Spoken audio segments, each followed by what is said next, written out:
قبل ساعات من بداية أول مباراة لكأس العالم حبيت أقول لكم آخر التوقعات لدور المجموعات، فيلا بينا. البداية مع المجموعة الأولى اللي بتضم منتخبات المكسيك وجنوب أفريقيا وكوريا الجنوبية ومنتخب تشيك. في المركز الأول هيكون منتخب المكسيك صاحب أكبر عدد من حيث المشاركات في كأس العالم لهذه المجموعة. المركز الثاني هيكون كوريا الجنوبية، المنتخب اللي قدر يتأهل 12 مرة لكأس العالم، منهم 11 مرة على التوالي. المركز الثالث هيكون من نصيب منتخب تشيك اللي قدر يحقق وصافة كأس العالم مرتين في مونديال 34 ومونديال 62 تحت اسم تشيكوسلوفاكيا، وبكده المركز الرابع هيكون من نصيب منتخب جنوب أفريقيا.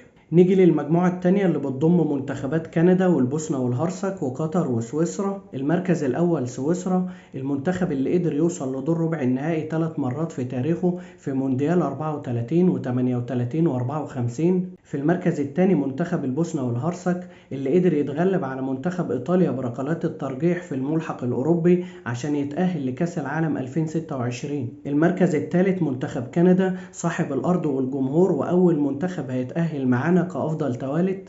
وهنا العقل هيتكلم وينحي القلب عشان يكون منتخب قطر في المركز الرابع على أمل يحصل عكس المتوقع. جه دور المجموعة الثالثة اللي بتضم منتخبات البرازيل والمغرب وهايتي واسكتلندا. المركز الأول هيروح لمنتخب البرازيل صاحب أكبر عدد من التتويجات بكأس العالم حوالي 5 مرات. المركز الثاني هيكون من نصيب منتخب المغرب فخر العرب اللي قدر يحقق المركز الرابع في مونديال قطر 2022 على أمل إنه يحقق مركز أفضل في النسخة دي من كأس العالم. في المركز الثالث هيجي منتخب اسكتلندا اللي قدر أخيرا يشارك في كأس العالم بعد آخر مونديال سنة 98. في المركز الرابع منتخب هايتي اللي قدر يوصل لمونديال 2026 بعد غياب دام 52 سنة عشان يكون أول منتخب من الكاريبي يحقق هذا الإنجاز. هنروح للمجموعة الرابعة اللي بتضم منتخبات أمريكا، الباراجواي، استراليا، تركيا. المركز الثالث هيروح لمنتخب تركيا، المنتخب اللي قدر يحقق المركز الثالث والميدالية البرونزية في مونديال 2002. المركز الثاني هيكون من نصيب منتخب الباراجواي اللي قدر يوصل لدور ربع النهائي في مونديال 2010 عشان يكون أفضل إنجاز في تاريخه في بطولة كأس العالم. المركز الثالث استراليا، أبرز إنجاز كان الوصول لدور ال 16 مرتين، وده هيكون المنتخب الثاني اللي هيتأهل ضمن أفضل توالت. المركز الرابع هيكون من نصيب أمريكا وكفاية عليهم الشيكا بيكا. المجموعة الخامسة اللي بتضم منتخبات ألمانيا وكوراساو وساحل العاج والإكوادور. في المركز الأول الماكينات الألمانية، المنتخب المتوج 4 مرات بكأس العالم. المركز الثاني هيكون من نصيب منتخب ساحل العاج اللي بيدور على بطاقة التأهل من دور المجموعات للمرة الأولى في تاريخه. المركز الثالث هيروح لمنتخب الإكوادور اللي قدر يوصل لدور ال 16 في مونديال 2006 وهيكون ثالث منتخب هيتأهل ضمن أفضل توالت. المركز الرابع هيكون من نصيب منتخب كوراساو، المنتخب المتأهل للمرة الأولى في تاريخه لكأس العالم. معادنا جه مع المجموعة الستة اللي بتضم منتخبات هولندا، اليابان، السويد وتونس. المركز الأول من نصيب الطواحين الهولندية صاحبة الحظ العاسر، حققت مركز الوصافة 3 مرات في تاريخها وجاري البحث عن لقب أول لكأس العالم. المركز الثاني هيروح لمنتخب السويد صاحب الوصافة في مونديال 58. المركز الثالث هيكون من نصيب الساموراي الياباني اللي قدر يوصل لدور ال 16 4 مرات، ولكن للأسف ما قدرش يتخطى حاجز هذا الدور ولا مرة في تاريخه، وده هيكون رابع منتخب هيتأهل ضمن أفضل توالت. في المركز الرابع هيكون منتخبنا العربي منتخب تونس اللي قدر يحقق أول إنجاز عربي وإفريقي بالفوز بمباراة في كأس العالم 78 على حساب منتخب المكسيك 3-1 على أمل الأوضاع تتغير أثناء البطولة. المجموعة اللي الكل بينتظرها المجموعة السابعة اللي بتضم منتخبات بلجيكا، مصر، إيران، نيوزيلندا. في المركز الأول منتخب بلجيكا صاحب المركز الثالث والميدالية البرونزية في مونديال روسيا 2018. المركز الثاني ودي المفاجأة هيكون منتخب إيران اللي قدر يوصل لنهائيات كأس العالم 7 مرات وقدر يحقق 3 انتصارات تاريخية،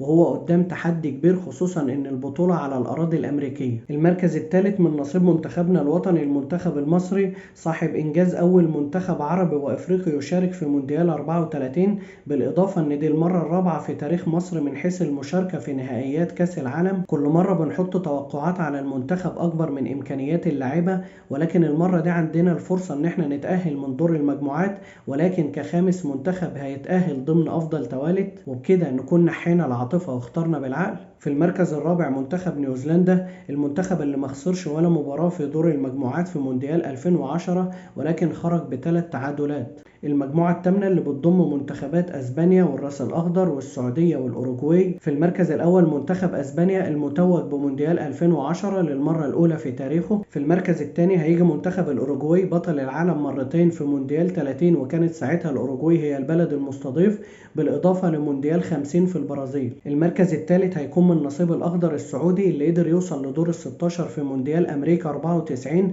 على أمل إنه يعيد القارة على نفس الأرض، وده هيكون المنتخب السادس ضمن المنتخبات المتأهلة كأفضل توالد. في المركز الرابع منتخب الراس الأخضر المتأهل لكأس العالم لأول مرة في تاريخه، ويعتبر ثالث أصغر دولة متأهلة للبطولة. المجموعة التاسعة اللي بتضم منتخبات فرنسا، العراق، النرويج، السنغال. المركز الأول من نصيب الديوك الفرنسية بطل العالم مرتين في مونديال 98 و2018، بالإضافة قدر يوصل للنهائي مرتين في مونديال 2006 و2022. في المركز الثاني منتخب النرويج اللي قدر يتأهل لنهائيات كأس العالم 2026 بعد غياب دام 28 سنة عن البطولة. المركز الثالث من نصيب منتخب السنغال اللي قدر يوصل لدور ربع النهائي في مونديال كوريا واليابان 2002، وبالمناسبة دي كانت أول مشاركة في تاريخه، وبكده يكون سابع منتخب من ضمن المنتخبات المتأهلة كأفضل توالد. المركز الرابع هيروح لمنتخب العراق المتأهل للمرة الثانية لكأس العالم بعد مونديال 86. مجموعة البطل المجموعة العاشرة اللي بتضم منتخبات الأرجنتين، النمسا، الجزائر، الأردن. في المركز الأول منتخب الأرجنتين بقيادة ليونيل ميسي حامل لقب مونديال قطر 2022. المركز الثاني هيكون من نصيب منتخب النمسا صاحب المركز الثالث والميدالية البرونزية في مونديال 54. المركز الثالث هيروح لمنتخب الجزائر اللي قدر يوصل لدور ال16 في مونديال 2014،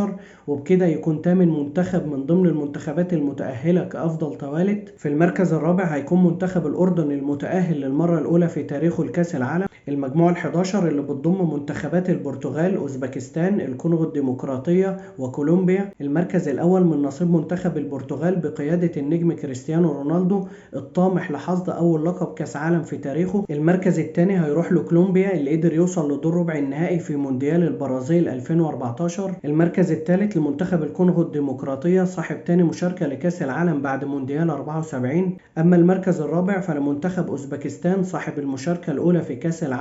المجموعة ال12 والأخيرة بتضم منتخبات إنجلترا، كرواتيا، غانا، بنما. المركز الأول من نصيب منتخب إنجلترا المتوج بلقب وحيد لكأس العالم في مونديال 66، وبالمناسبة هي كانت البلد المستضيف. المركز الثاني هيروح لمنتخب كرواتيا صاحب الوصافة في مونديال 2018 وصاحب المركز الثالث في مونديال 98 و2022. في المركز الثالث منتخب غانا اللي قدر يوصل لدور ربع النهائي في مونديال 2010. في المركز الرابع منتخب بنما كتاني مشاركة في كأس العالم بعد مونديال روسيا 2018. كل التوفيق لمنتخباتنا العربية في المونديال، ويا رب يقلبوا التوقعات. لو وصلت لغاية هنا ما تنساش تشير الحلقة مع أصحابك، ولو عجبتك اضغط لايك، والأهم اشترك في القناة. سلام.